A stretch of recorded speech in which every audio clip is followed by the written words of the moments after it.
Hi, I'm Toby Kane. I'm a junior at Northridge High School. I joined the Teacher Cadet program at the CTE Center this year.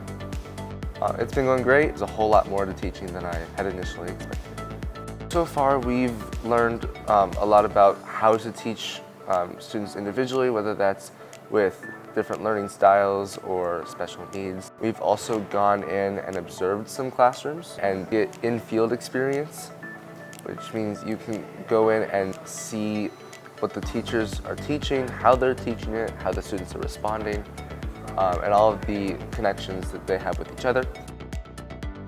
I want to be a music teacher. I never really wanted to be in music.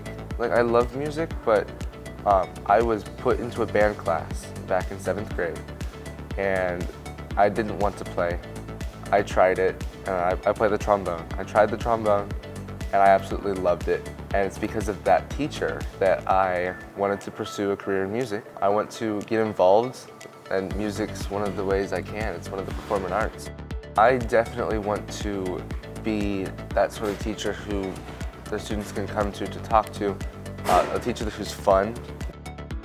Teachers have a special way of transforming information into a way that students can understand individually rather than what the parents can teach, what their friends can teach.